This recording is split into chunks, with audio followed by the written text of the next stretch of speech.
we can all of us, I think, laugh at like Mar-a-Lago and Joe Biden's Corvette.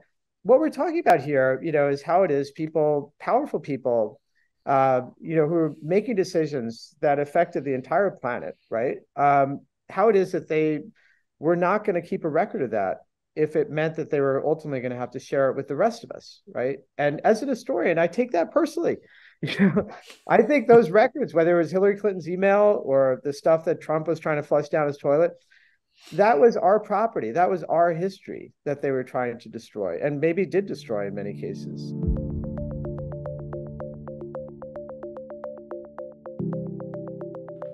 What could go right?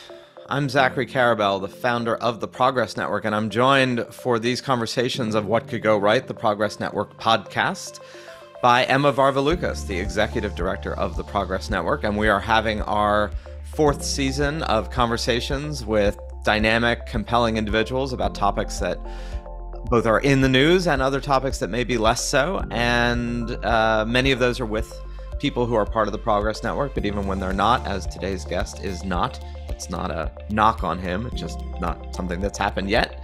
And they're all animated by a sense of, okay, here are our problems, what do we do to solve them? Here are the issues.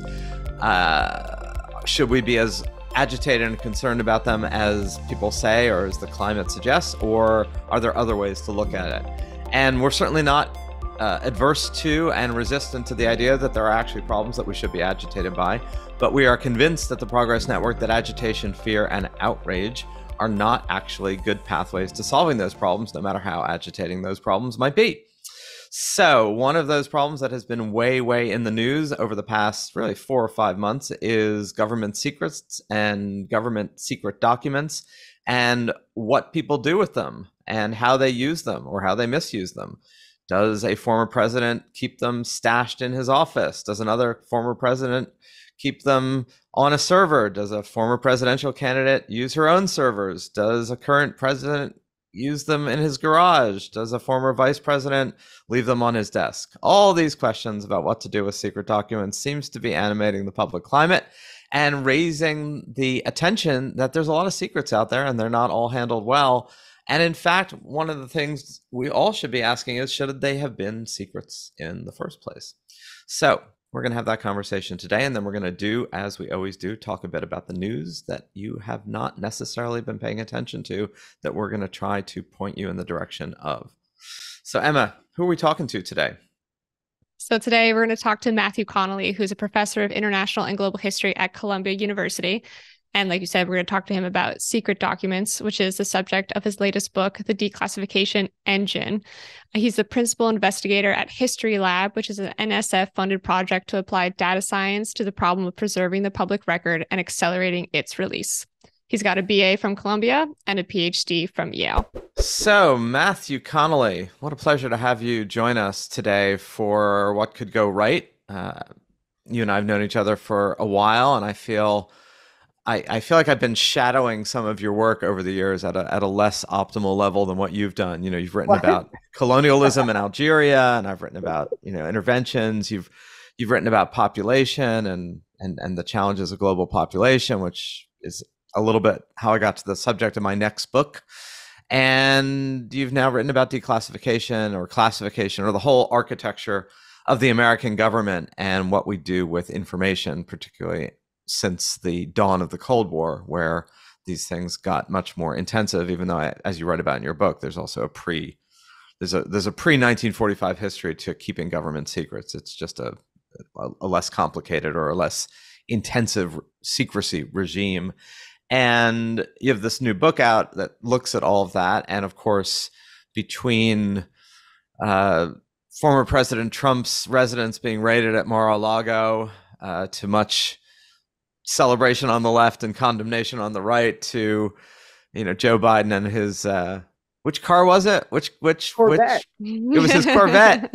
Yeah, in a locked garage. The Corvette. It was like a Honda. Like, would we even be talking about it?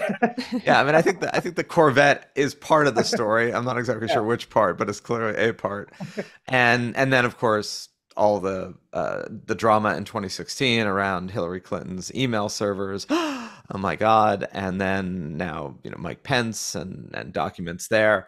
Clearly people who have high levels of security clearances as elected officials have, brought their work home with them, as it were, in a way that they probably shouldn't have. But as just a broader question, maybe give us a overview of how did we get here to the point where almost anything that goes on that's material, particularly at the level of the White House and debates in government, how did we get to the point where everything is secret? Yeah, well, in a nutshell, it's all about unaccountable power. I mean, and that actually, like when Zachary, you were talking about the other earlier stuff I did, the way I think of it, I've been working on sovereignty, like this way in which people, try to have power without having to be accountable to anyone. And, that was true when I was working on, this somewhat obscure subject, at least for most people, the Algerian War for Independence. I mean, you and I both, I think, we were fascinated at the end of the Cold War, way back in the 90s, in looking at, how is it, the world came to be as it is? And if it wasn't all about the Cold War, then how do we find, the origins of what then we started to call like complex emergencies? And so, I was interested in the role of the United Nations and NGOs, the international media, because, that war, the rebels never actually won in the military sense, right? The French ultimately defeated them, in the field, which is normally how you win or lose wars. But they managed to mobilize international opinion, like they used, the UN and NGOs like the Red Cross to, delegitimate France's claim to have sovereignty over large parts of North Africa. And so, to me, it was interesting because it seemed like the rules of international relations were changing. And this was happening in the 1950s and 60s when most people thought we were at the height of the Cold War. So for me, that was in a way understanding, how it is we got, in the 1990s and so on to what some people even now are still thinking of a kind of crisis, of state legitimacy, right?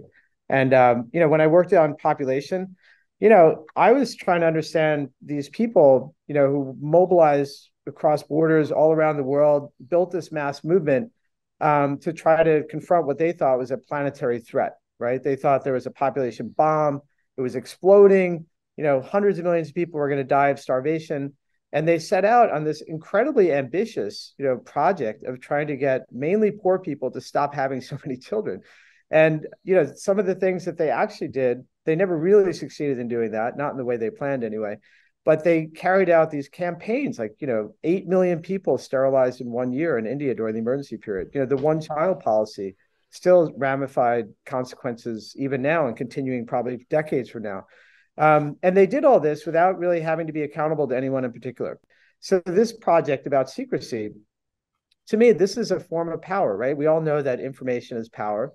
And secret information is even more powerful. It has, I think psychologists have studied this. It has this way in which it mesmerizes us and we get obsessed with it. And so that's one reason, like as much as some of us anyway, laugh about Hillary Clinton and her email, and we can all of us, I think, laugh at like Mar-a-Lago and Joe Biden's Corvette. What we're talking about here, is how it is people, powerful people, who are making decisions that affected the entire planet, right? How it is that they were not going to keep a record of that if it meant that they were ultimately going to have to share it with the rest of us, right? And as an historian, I take that personally. I think those records, whether it was Hillary Clinton's email or the stuff that Trump was trying to flush down his toilet, that was our property. That was our history that they were trying to destroy and maybe did destroy in many cases. So, that's to me like another form of sovereignty. It's trying to be powerful, but without having to answer to anyone. So that's kind of what I've been doing or trying to for these last few decades. Could you outline the scope of the problem here? Because I saw some amazing stats, prepping for this, like a document gets classified every 3 seconds or something like that. And I'm not sure people are aware just how many millions or billions of classified documents that there are. So maybe you could give us an overview of that. Well, the short answer is we don't know because that particular statistic. So it was back when the government was still trying to count how many times people were classifying information. And it wasn't necessarily a document. In fact, one reason why that number was accelerating, like, so rapidly, where, it got to the point in 2012, 95 million times a year, government officials were classifying information.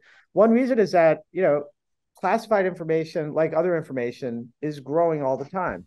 And so, they too, when they were, doing secure conference calls, or whether they were, presenting PowerPoints at the NSA, those too would be classified, whether they were spreadsheets or data sets or what have you. So it could actually be a lot more than a document, or it could just be a text message in certain cases. So the problem, though, is that they realized that all this was self-reported data. So this is what government officials were telling a very small and otherwise powerless office called the Information Security Oversight Office. They were telling them, this is how much information we're classifying every year. After that, it seemed to go down, where at 2017, it was only about 50 million times a year. And that's when this office, Information Security Oversight Office, said, you know what? We actually don't believe these numbers.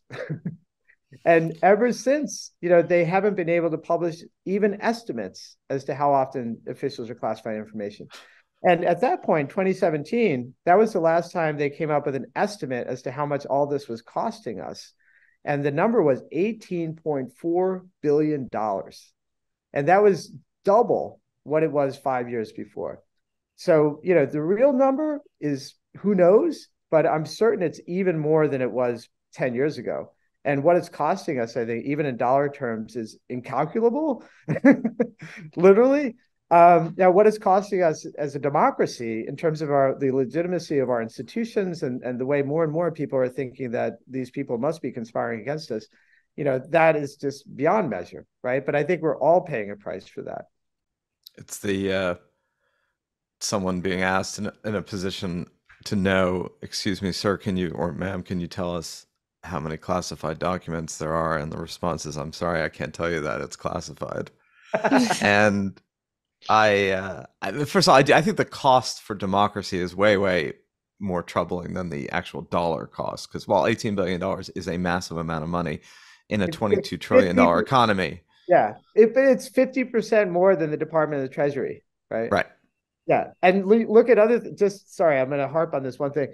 We can only come up with $400 million to fund the National Archives. That's like half the cost of a stealth bomber, right? So we don't seem to have enough money for things that I think we should care about, right? Like preserving a record of our history for future generations. But 18.4 billion, The best line about the stealth bomber, and then we can be substantive, was it's a plane that flies and cannot be detected by enemy radar. It's invisible. So someone once said, why don't we just tell them we have it? Let me tell you how absurd this is. There isn't a day that goes by that there isn't some media report about what was found where, some sort of characterization of the material in the press. I just saw one this morning again. So somehow the only people who are not allowed to know what was in there are congressional oversight committees.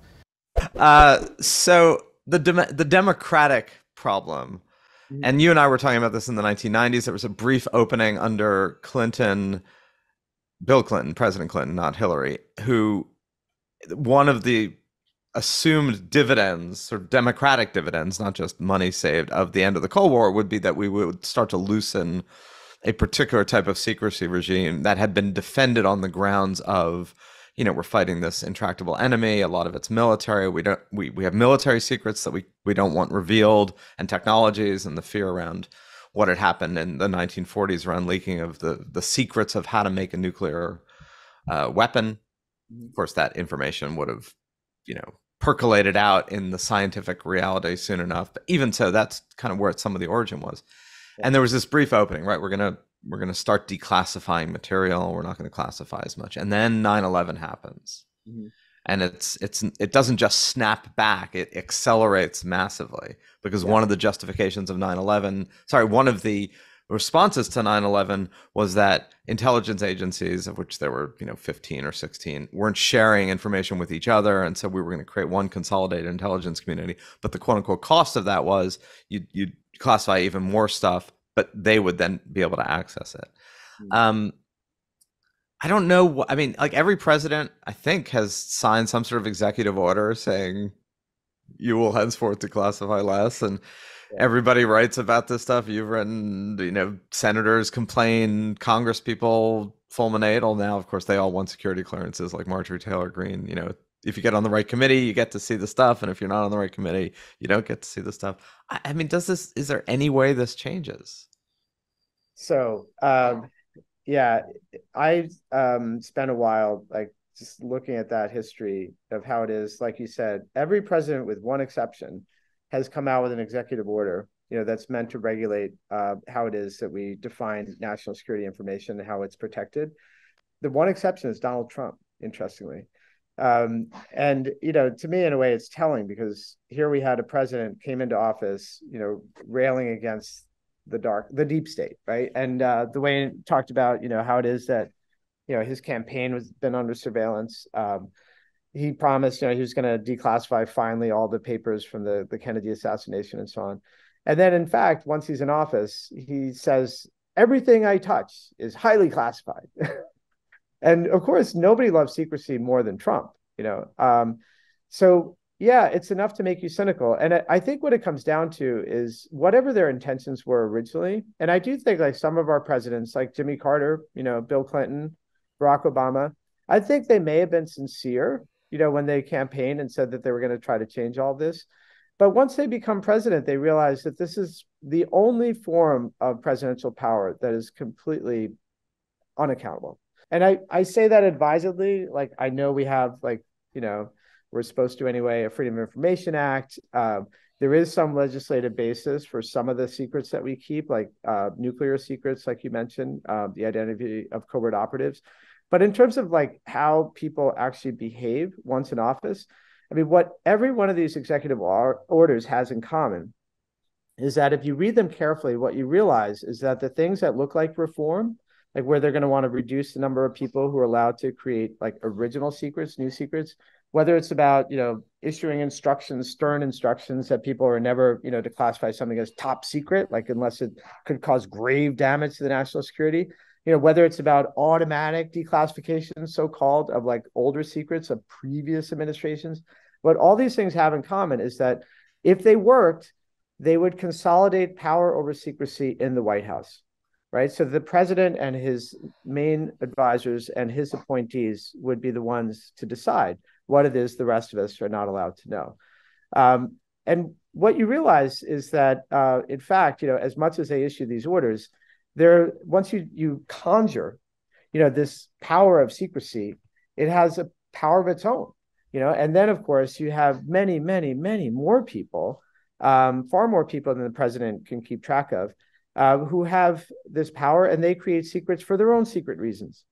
And so, it's interesting when you look in the archives and presidential libraries, as I have, you find, for example, that even the White House can't keep track of how many special access programs there are, because they don't know what to ask and who to ask. That little office I told you about, the Information Security Oversight Office, their last report, they tried to come up. They weren't going to tell us. Maybe they would have given us the number. But, they were trying to take an inventory of all these special access programs, so-called. They couldn't even do an inventory. They couldn't get the departments and agencies to tell them how many of these programs they have. Maybe even they don't know. Right? So that's how this system got completely out of control. The only way, Zachary, since you asked, the only way I think this is going to change is if Congress and the courts finally come in and create a legislative basis for how we define national security, give it the force of law, make it enforceable, and then have the courts, have judges actually, willing to use their discretion in assessing, when, for instance, they look at Freedom of Information Act requests and so on, have them weigh the evidence and make decisions about whether the government has a legitimate claim, to be keeping information from the American public. So that's what has to happen, because this power, if it's unaccountable, it's going to continue spinning out of control. But there's no real interest in doing that, right? In practical terms of that actually happening. Because my understanding is that you and your team went ahead and built, this machine learning tool to see how to, potentially how to get through all these documents to try to declassify them. You brought it to the government, and the government was like, thanks, but no thanks. So how realistic are we talking when it comes to this solution that you just offered? Yeah. Well, some people say that when something can't go on forever, it usually doesn't. but it's very hard to know, when that uncontrollable, unsustainable thing will finally stop, or at least shift direction. So, my sense of it now, and I've been fortunate, really privileged to have conversations in the last couple of weeks, with the people on the relevant committees. And they tell me that actually there is movement now. And interestingly, you may have read how the Biden administration apparently was developing a new executive order because they decided that the executive order from, I think, 2009, from the Obama administration, laying out the rules for secrecy and declassification, even they realized that it was unworkable, unmanageable. Interestingly, that story with basically all anonymous sources, like nobody in the administration would go on the record to talk about what they were planning. That effort has stalled. And so the action is shifting to Congress. So the relevant committees are now studying, what's possible, like what they constitutionally can do in this area. It is an interesting constitutional question. One of the challenges for them, they say, is that we have no laws to amend. Like normally when Congress wants to do something, there would be laws that they could amend and change and so on. But basically, there's almost no law in this area. Like it's effectively like, well, I don't want to exaggerate, but compared to other things that Congress would like to change and usually does, it's effectively lawless, like in terms of what presidents can get away with. And the most dramatic example of that is Donald Trump. But you push things so far, to the point where you have a president tearing up their papers and flushing them down the toilet, then, and you have presidents like walking off with like hundreds of documents. In the case of Biden, it was far fewer, but some of them were in an envelope marked personal. I mean, there comes a point where it just gets to be so insulting, for members of Congress who have to observe all these elaborate rules and so on. They can't even take the notes out of the room and so on, that even congressmen have some pride. They start to think, what? I think they've gotten away with something a little too long now. It's fascinating when you look at this historically, because there was this weird period from the last couple of years of the Eisenhower administration until obviously the end of the Nixon administration, where presidents were taping their Oval Office conversations, and then those were released within 15, 20 years of a lot of this going on, in a way that completely belies this fear of, oh my God, we can't have radical transparency historically in a meaningful human lifetime, right?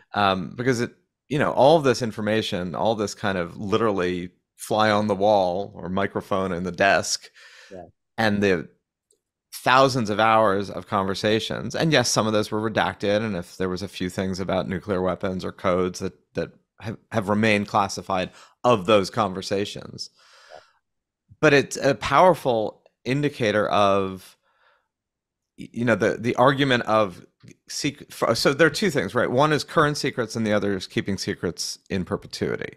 Right. There's clearly some defense of current secrets or privacy, right? That, like, I think a president probably should have the right to debate a series of incredibly problematic options that, if they were revealed in real time, would be used by political opponents, right? It's somebody, I'm sure, is at least saying, okay, what are our options to help Ukraine? Somebody probably saying, well, we could drop a nuclear bomb on Moscow. And someone else is probably saying, no, that's a really bad idea. But you probably wouldn't want that conversation immediately revealed in real public time, right? Because someone would go, oh my God, president's considering bombing Moscow, which is wouldn't be accurate. Yeah. But then there's 40 years from now, you still can't access that conversation. Yeah. And those are kind of two different issues. I guess, would it be more effective, and this is a bit of a softball for you, would it be more effective to first deal with the historical secrecy and say, hey, this has gotten out of hand, rather than trying to attack contemporary secrecy, which is much more politically fraught? Yeah, I think that we've got to work on all these things, right? But I agree with you. It gets to be hard to defend the idea, that we have secrets. Like, we literally have secrets that are more than 100 years old now, right? And you ask yourself, like, really? I mean, who's gonna pay a price, or who are we protecting at this point? Like, it's not only like, are those people dead? Their kids are dead. Yeah, I mean, it's a long time ago, right? But, I've had these very earnest conversations with people, very smart people, by the way, who would say like, I felt that way too. But then somebody showed me this document from 1948. This is somebody who had a clearance to see the stuff. And, they made an excellent case for how, if this document got out, there'd be a real price, and somebody, the implication was that, somebody would potentially pay with their life, right? And I don't deny that's possible. And, the question, though, is, how do we weigh that? How do we weigh that one document that, could get declassified, that somebody might find, against the fact that we have this system now where there is so much secret information that they've lost the ability to identify and protect the things that could definitely get people killed, like, and really do serious damage to national security. And so, like, if it were the case, like they were, protecting important secrets, and, then it would be, I think a fair point, and we could have that conversation. But the fact is, look what's happened just in recent years, like NSA hacking tools, like a whole arsenal of like cyber weapons that were, lost and then used by bad actors, right? Who've now gone around the world, like sabotaging hospitals, right? And city governments, and holding ransom, like major corporations, a whole, arsenal of CIA hacking tools was lost. The personnel records, like the most personal information of over 20 million. There were over 20 million files from the Office of Personnel Management. Like, this is where people who wanted to work for the State Department had to disclose if they've ever had substance abuse issues, like what sort of affairs they may or may not have had, like like incriminating information, because that's what you have to do to get a security clearance. All that information apparently is now in the possession of the government of China. None of that information was actually classified, right? So, like, just think of it, so we're classifying, like, literally, I have people tell me, yeah, I asked somebody if they want to go have coffee at Starbucks, and I classify top secret, because I think at some point in that email thread, we might eventually mention this program we're working on together. So all those emails about like Starbucks are classified top secret, and 20 million personnel records weren't. Okay, so like there's so many examples like this. So I agree that there may be, hard cases, but we shouldn't be making the law based on those like incredibly rare and hard cases. Is this a what happens at Starbucks stays at Starbucks sort of mantra for the federal government? It's a whole new. I'm never going to look at Starbucks quite the same way again. I really understand, like, when you talk to people in government with security clearances, they'll say, like, I'm supposed to portion mark every paragraph, like every document I work on. Like, I have to think about, is this secret? Is this confidential? Is this top secret? Well, maybe if I move this sentence, then the rest of the paragraph could just be confidential. I mean, what would you do? I mean, we all write like a lot of email every day. We write a lot of stuff. And imagine like every paragraph that you're working on when you're working in classified stuff has to be like marked as whether it's, that was supposed to be a reform that was going to make it easier to declassify stuff. So what happens? Like so many of these so-called reforms, they just classify everything top secret because it's easier. This conversation is so bizarre because on the one hand, like, it's really funny, when it's like Zachary's been holding in his laughter this whole time, which probably people can't hear on the podcast, but it's just a bizarre situation. And it's on the one hand kind of understandable, like you're saying, just it's human nature to just say like, screw it, let me just classify everything. And it is funny, just like it's just a funny situation. But I'm wondering if you could just outline what you see as the cost to us, right? The cost to democracy outside of being a historian. I'm sure there's a link here between just the air of, or not the air of mystery, a literal mystery, right? And the proliferation of conspiracy theories. And it's not so much maybe what's actually in there, but wondering what's in there, that's powerful for people. Oh, yeah. Yeah. And Emma, I warn my students, like I teach classes too, like on dark subjects. I teach a class on the history of the end of the world.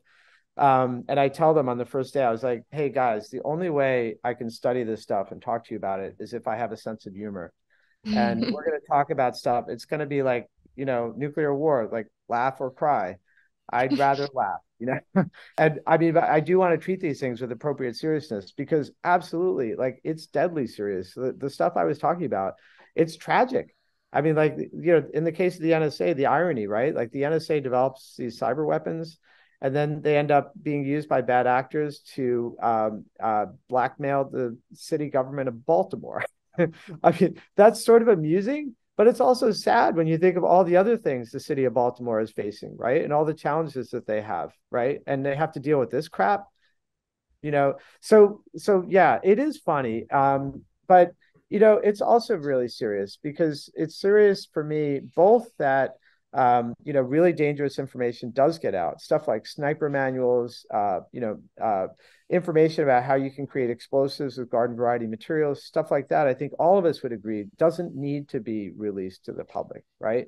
Then at the same time, it's our history that in many cases it's not just kept secret, but more and more of it is getting destroyed and deleted because they just can't manage all of this information. And they're just not interested in investing the resources that would be required, even to begin, to implement a more rational risk management type approach. So earlier, Emma, you were talking about how, we presented these tools, the research that we've been doing. It was meant to be like proof of concept for, what it is government could do with vastly more resources and all the classified data that they have to work with. And, as you described it, like one after another, the people we saw would tell us, like, this is exactly what we need. In fact, it's getting dangerous. Like, we absolutely need, to be developing technology to manage this problem. But the only people that we were ultimately able to talk to that have the resources and have the personnel to take on a project like this, it's called the Intelligence Advanced Research Projects Agency. So it's like DARPA, except it's for the intelligence community. They told us they had no interest in developing technology for declassification. What they were interested in was developing tools that would allow them to automatically classify information. So, I'll cut to the chase and maybe save you the money of buying, not you, Emma, I know you read the book, but anybody listening. So what in the end I realized is that when they told us, these are their literal words, they said it would bring insufficient return on investment. What I think they meant was that when the government is spending $18.4 billion, to make secrets and keep those secrets, and it only spends about half of 1%, about $100 million on declassification, then absolutely, you should develop technology to do that expensive thing more efficiently. And this other thing that you don't give a crap about, then yeah, who cares, right? But unfortunately, it's like what Joe Biden says, his father always told him, if people tell you they care about transparency and accountability, they care about, preserving records for the American people and for history. Okay, show us your budget. It's your budget that tells us what you really care about. And to be honest, you look at that budget, and as much as they talk about the balance between accountability and national security, there's no balance. And all that stuff is just BS. Part of my sort of shaking my head amusement in all this is this was apparent 25 years ago. It was kind of apparent 50 years ago in the 1970s. And it's not only not changed, it's gotten worse. Mm-hmm. And I suppose you could say, look, the fact that Americans have this very debate and agitation around government secrets when, look, the vast preponderance of societies, including many democratic societies in Europe, I mean, the French are not exactly tripping over themselves to declassify material. And you know this better than anyone, Matt, about looking at the Algerian Civil War. I mean, they either destroyed a lot of what they did. It took a long time to get any information out of the French government about their own accountability. Yeah. The British government has secrets dating back, I believe, to the 18th century. So the very fact that we're having that debate, I guess we could pat ourselves on the back and go, look, this is good. We're a democratic society. We have an expectation of openness. This is lovely. Yeah. But it's a little bit like wringing your hands and making yourself feel good because you have the concern, when in fact the actual system is just as sclerotic and impenetrable as countries where they basically say, look, you have no right to this information, you can never get it, which is a much cleaner form of denying access and foreclosing debate, right? I mean, in some sense, it'd be better to be in the authoritarian answer of, no, you can't see this, and if you see this, we'll kill you, is at least morally satisfactory because it's consistent with an overall approach to governing. We live in an open society, but by the way, you citizens are precluded from having a meaningful input into these decisions because you can't see the information on which these decisions are being based. Right. Gets you to a kind of unaccountability that's equally troubling. And I don't know where this goes from. And I mean, I do know one thing which you've been good at highlighting, and which those of us who have some sense of this can highlight, is that except for the names of actual intelligence spies, right? Which are increasingly fewer relative to technological intelligence, i.e. communications intercepts, and the actual payloads of weapons and where they're based and what they can reach. The vast preponderance of political intelligence that's classified is not much better than the preponderance of open source information that isn't classified. Right. Yeah. Right. And the idea that someone can make better policy about China because they've got, intelligence materials, that probably is 10% true, but it's not 90% true. And Well, kind of look at, demystifying this is important too. I mean, look at, for example, you probably know Philip Tetlock at Penn and his project, The Good Judge. I think it's called the Good Judgment Project, where he's been doing research over decades now as to like how you explain when people do good political analysis, when they're able to make predictions, about whether this or that government will survive, whether that revolution will ultimately succeed and so on. And so they did a tournament where they had teams competing, where they gave them like very specific tasks, to make very specific predictions. And some of those teams, at least one anyway, like these were government people, or at least people who had security clearances, who had access to the classified information, and they lost. The people who were just using open sources, they won. They did better, actually. So I think like when you run the experiment and you want to know, like, well, do 18 different intelligence agencies with their classified budget that certainly is in the tens of billions, probably 50 billion or more dollars, what does that actually buy you? Apparently not much. Like if other people who don't have access to any of that information like are able to win, right? And the one thing that really policymakers want more than anything, tell me what's going to happen, then you have to ask the question, like, what value added really is there? Okay, so I'm making a claim here. I recognize, though, it's absolutely true, that there is an intelligence, there's information that you can get through covert means that you couldn't get otherwise. And like, I often will tell my students when they're interested in careers in intelligence, I'll tell them a story. Somebody I know as a student, went and tried to just get a summer job at the CIA. And had to go through a horrible interrogation where this person was asked about like deeply personal things and in a humiliating way, right? And then ultimately was denied a clearance and never told why, right? Which is often the case. You never actually even find out like what it is. And when I tell that story, I say, look, there are people in our government who will lie, cheat, and steal, right? And who are utterly ruthless. And the fact is, that's what we pay them for. We need some people like that working for our government to deal with other people in this world who also lie, cheat, and steal, right? But ultimately, those people have to answer to us, to our elected representatives, right? And they need to be able to know what they're doing, and they need to make the hard calls to know when that kind of stuff is justified. I want to circle back to that big argument you made, Zachary, about, hey, you're just like wringing your hands and feeling good about feeling bad. And no, I'm not saying you're feeling that. I'm it's a fair point. I want to make that argument. Okay. Yeah. All right. Now, me, I feel terrible every day. I wake up. This is awful. No, this stuff is fascinating. I mean, like, I could, I tell people sometimes, like, if I had all the money in the world, I would still show up, my office, and I would study history and talk to people about it because it's really interesting and it's even important. So, in terms of like what other countries do, like you and I, we know like back in the day, it's kind of a young man's game doing international multi-archival research. I don't do as much of that lately as I've been doing, as I had done like when I was working on the history of the Algerian War. In a way, that's one of the fun parts of that kind of historical research. You travel the world, you go to archives, and like you said, like, try to do research in Algeria, right? And there's whole subjects where they won't show you anything. Especially if you're French. I mean, luckily you go in as an Irish American, they show you a lot more. But and when you go to France, sometimes you actually get to see more as a grad student than a French grad student would get to see. Somehow, as an American, you get a different status. But you're right. We don't care what the Americans think. We just care what we think. Isn't it quaint? They're interested in our history. We should encourage them. They could learn. But, here's the thing. I'm not satisfied if the United States is only a bit better than France and Algeria. And for two reasons. Like, one is, the United States, like for most of our history, for 150 years, we were incredibly, open and accountable. As we were very much an outlier compared to other countries in the world.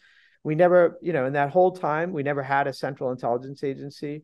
We never had, black chambers to intercept communications. We didn't have like organized like surveillance of private citizens, unless you were a slave, obviously, right? But the only time we had those things was in wartime. And every time those wars ended, so too, did the infrastructure that was built up to conduct espionage and political surveillance and so on. That was the American tradition for 150 years. And American citizens had very high expectations as to the information they were going to get from their government, and also they had very high expectations as to their own personal privacy and the ability to keep their own secrets. So what we're talking about, is really something that just happened over the last 80 years or so, which as historians, we know is just the blink of an eye.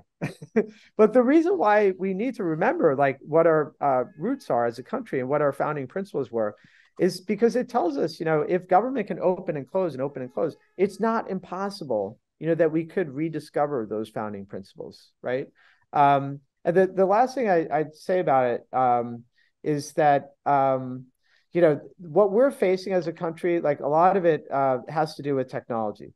And the United States government was an early adopter of electronic record systems. So even in the early 1970s, like the State Department begins, using electronic records for cables and such. So what we're dealing with, the fact that like so much is secret that nothing's secret, almost at least nothing's secure, really, every country eventually is going to be confronting that same challenge. And that's why, once again, I think we have to lead the way in figuring out how, yes, you live in this world of big data and too much information.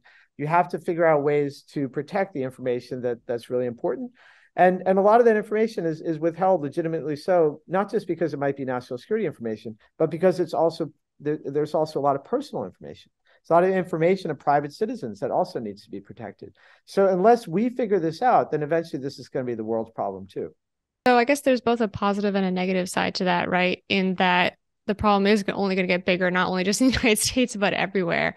But in that it becomes everyone else's problem. It becomes, everyone else's solution too, right? That the energy is going to be there to try to solve it. The technology is going to keep moving along. So I'm going to take that as the positive of this conversation, which is more negative than the ones we usually do on the podcast, but it had a wonderful veneer of humor. So yeah.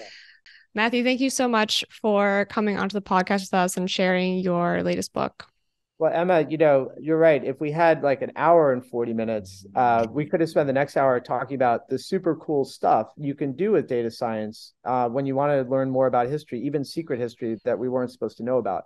Because that is like, for sure, the one thing we know is that, history itself is going to change. Like history in some ways is going to become more like a data science. And that is really exciting. I mean, the whole way that we understand the past is going to be changing in ways that I think a lot of us are going to be, pretty interested to know about. And I think there's a lot we're going to learn about ourselves and not just about secrecy when we can do history in that new way.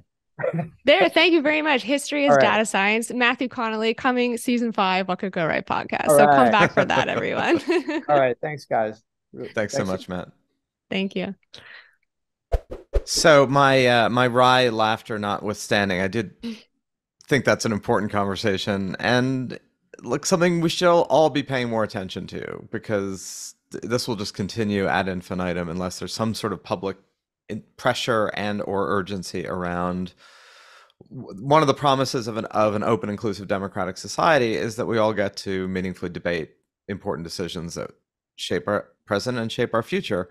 And if the trade-off is now we elect a bunch of people and then those people appoint people, if it's in the executive branch, and they get to make all the decisions and basically say, sorry, you don't get to have input in this because you can't see the information.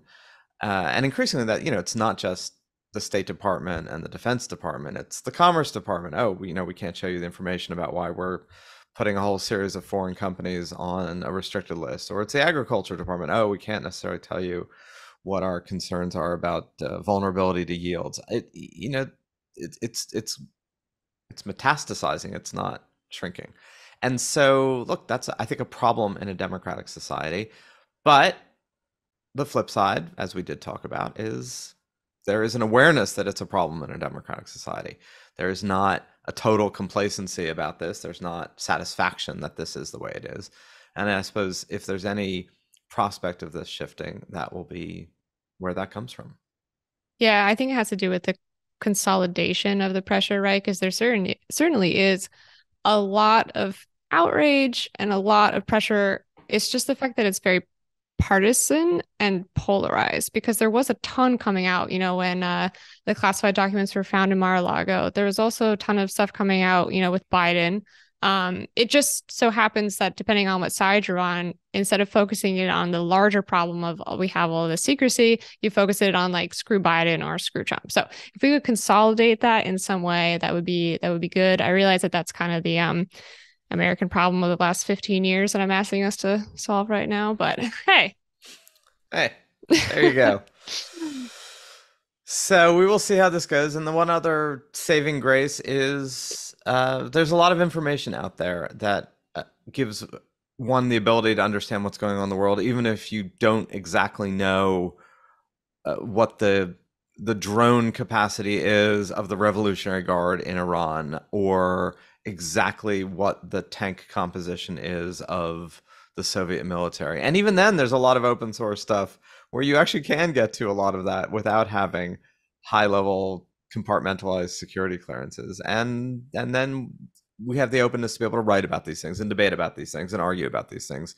And that does, I think, over time shape public policy, not directly, but over the arc. And that, I think, is also a saving grace, that it's not like, as Matt talked about, that the secrecy regime is all that effective in keeping secrets, which is bizarre given how much secrets we keep and how much time people spend keeping them.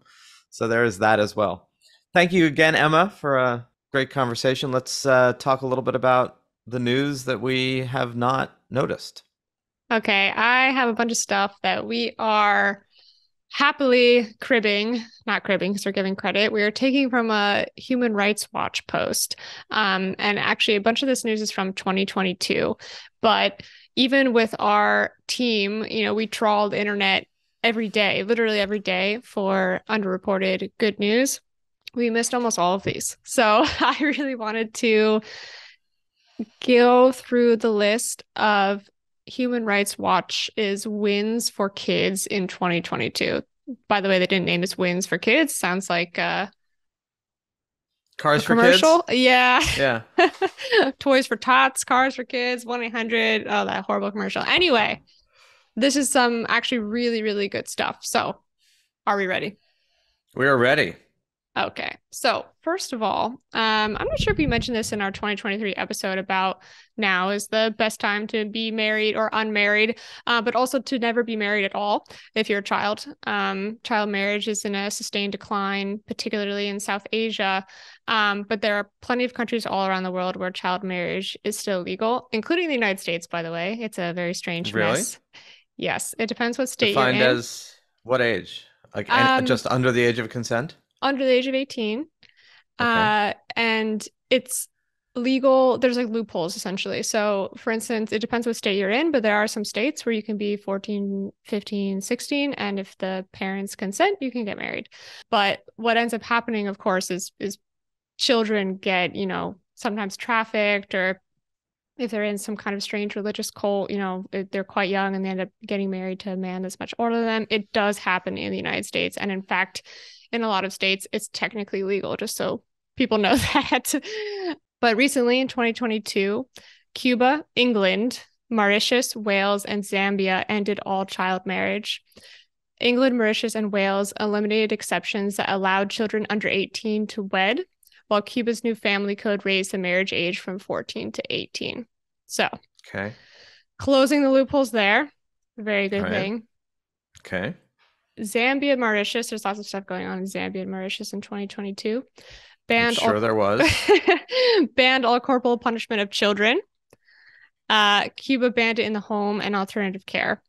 And human rights tells us that 65 countries now prohibit all violent punishment of children. 40 years ago, there was only one country. So now, the only thing that occurs to me in that as the question mark, right, is let's say you're a parent in country X and you spank your 8-year-old. Not, not leaving marks, not viciously, and it's illegal. And the state comes away. I mean, what do they do? Do they fine you first? Do they remove the child from the home and put them in foster care? So these are where these laws and then the application becomes so challenging, because the solution to the problem is often worse than the problem, right? We know that taking kids even out of homes where there is intensive abuse can sometimes be worse for the children long term than a completely terrible home situation.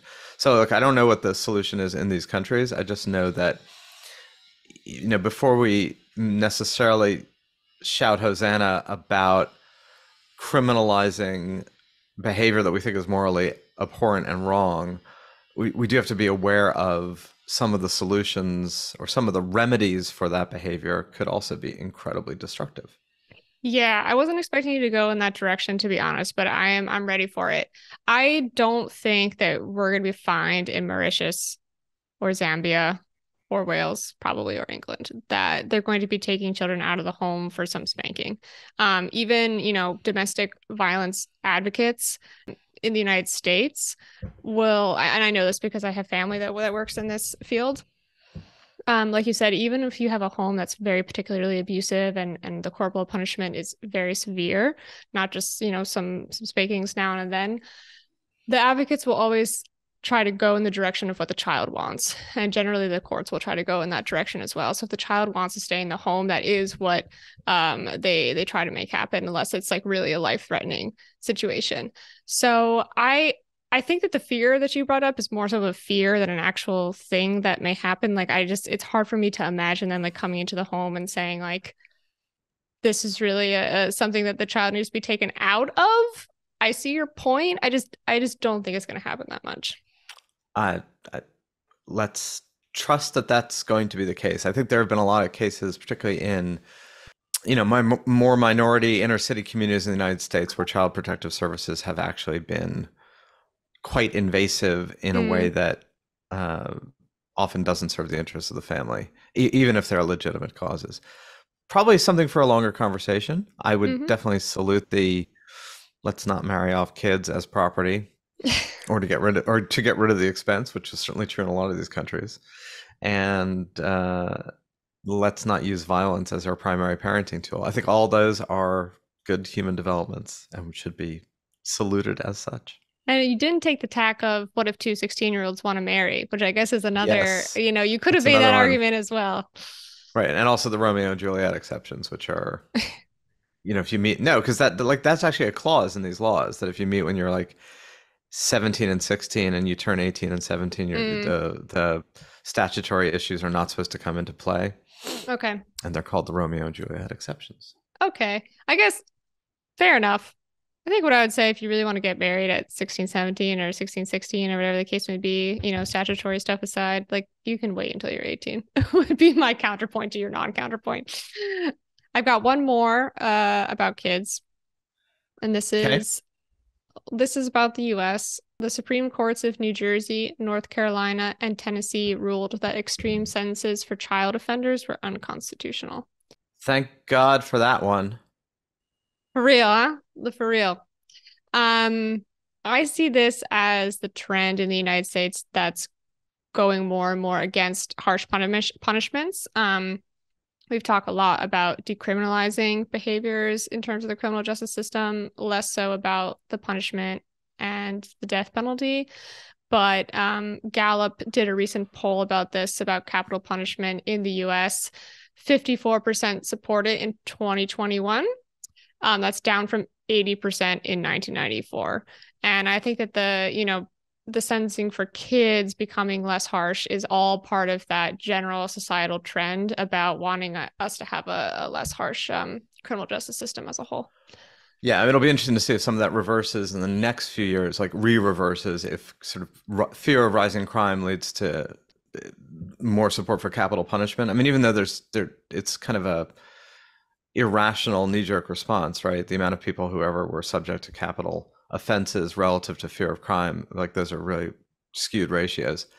But it does in fact explain why there was such high support in the early 90s and why that support kind of has decreased manifestly over the years.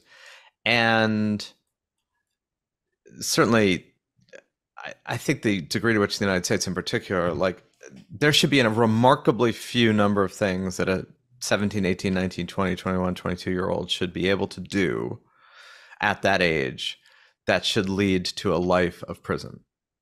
I'm sure we could list that there are some things that we might believe justify that, but there's a whole lot of things that people end up in jail for 20, 30 years that they do when they're 18, let alone the whole endless parole system, right? You never really pay your debt to society based on the subsequent restrictions. That's just not, that doesn't seem like a just society, even if someone has done something unequivocally, wrong and punishable. Yeah, I have to say, there's a really great TikToker that that talks about this on TikTok.